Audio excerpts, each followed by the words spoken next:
In today's video, I'm going to be discussing Social Security and the current all-or-nothing approach with this program. I'm also going to be discussing the details of a new 50% approach that is currently being discussed. I want to talk about the details of both of these options and why the new 50% option is actually a pretty good idea in my honest opinion, and all the details about it. That's the focus of the video. Let's get into it and talk through the details. Now, if you've been watching the videos here on the channel for a while now, you know that I talk about Social Security pretty much every single day because this is a very important program, and we know that it serves over 71 million beneficiaries every single month, sending out these vitally important monthly checks for the beneficiaries. But we also know the program is going to go under some major reform. It's going to go under some major changes, and we know that they have major financial issues ahead of them. Therefore, we know that lawmakers are currently talking about the program and introducing everything under the sun you can possibly ever imagine to change the program, to reform the benefits, and a whole variety of other changes. Well, yet again, here is another new one that I do want to bring to your attention here in this video because this is actually very important. And again, I actually think this is logically a very good idea here.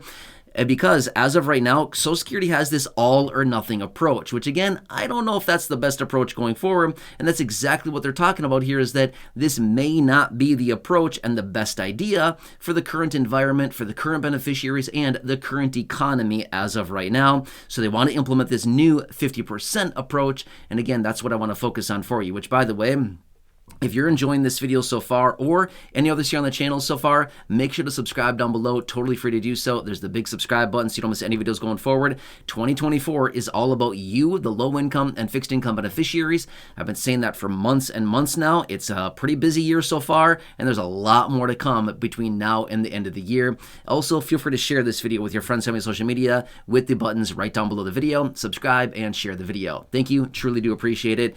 Let me talk through the details of these. So, right now, as I mentioned, we have this current all or nothing approach. What does this simply mean? It simply means when you file for Social Security, you either get all your benefits or you get none of your benefits. What I simply mean by that is when you file for Social Security, you either get all of your benefit when you file, or you wait to file and then you get your benefit later when you decide to file for your benefit, right? The all or nothing approach. Well, as a result of that, you can start filing for your benefit at the age of 62. You know that as well, right?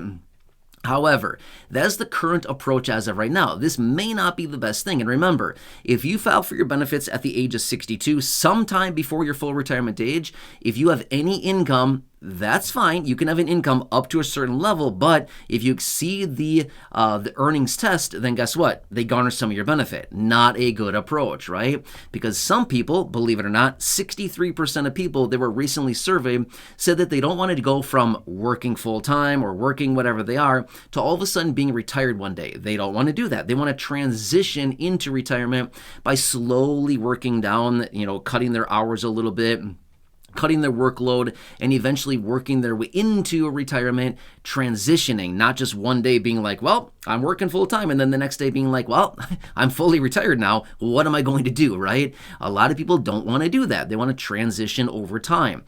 Well, as a result of that, here's where this 50% approach comes in. So the new idea that's coming out is that they want to allow people to take 50% of their benefit, basically at the age of 62, and then at some point they can claim the other 50% of their benefit. So maybe they take 50% of their benefit at the age of, say, 62, and then maybe they wait until, I don't know, 65, 66, 67, maybe full retirement age, whatever that happens to be for that specific person, and they decide, hey, I want to claim the other 50% of my benefit, or a different percentage of their benefit, and then they can claim more at a later date, right? Because here's the thing, maybe somebody's working part-time or something like this, but they realize, hey, I don't want to fully retire. I don't need my full Social Security check yet.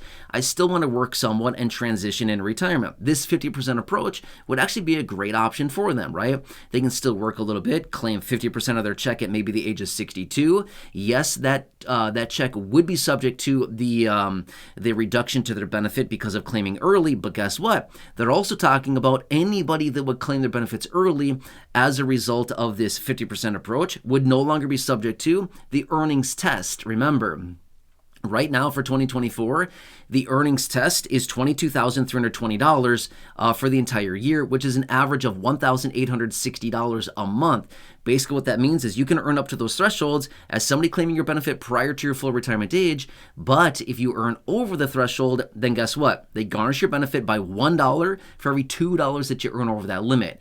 That's a rough garnishment right there, okay? So that is the earnings test. What they're saying with this new 50% approach is that anybody that takes advantage of this would no longer be subject to the earnings test. Again, that'd be awesome. Why? Because you could have income and you would not have your benefits garnished as a result of earning over the threshold. Again, nice approach, right? Again, to me, the earnings test makes no sense at all. Why would they punish somebody for maybe wanting to make ends meet, maybe stash away a little bit of extra cash or whatever they need to do to support their lifestyle? Why are we penalizing people for that? I don't know. It seems absolutely ridiculous to me. It seems like a rule that should be completely eliminated. But that's my opinion. Who cares what I have to say, right? Nobody really cares as far as, Social Security and stuff like that. Lawmakers, they don't really care what I have to say about it. But I'm simply saying we should be incentivizing people, not punishing people for having an income during retirement or when they're receiving their fixed income benefit. Who cares if they want to have a retirement? Leave them alone. Let them do what they want, right?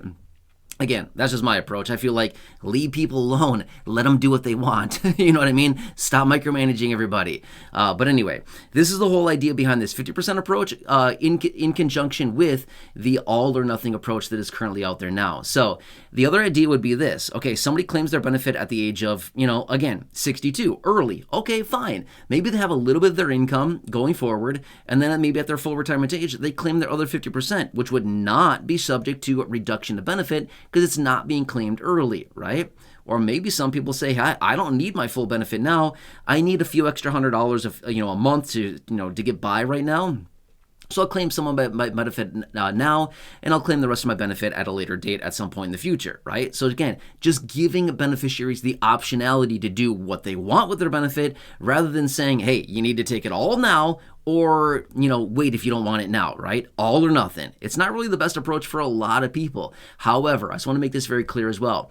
If they did institute this 50% approach, or basically, the percentage approach here, you could still claim all of your benefit whenever you want if you wanted to. If you turned 62 and thought, hey, I want all of my benefit now, fine, you can do that too. That's totally fine. Just giving beneficiaries the optionality to do what they want here, and again, would be very effective for a lot of people who maybe want their full benefit, a portion of their benefit, something to supplement their income, something to supplement their lifestyle, whatever it needs. Again, just giving those options. I don't know. I feel like that's a pretty good approach in my opinion. So this one I wanted to share with you really quickly.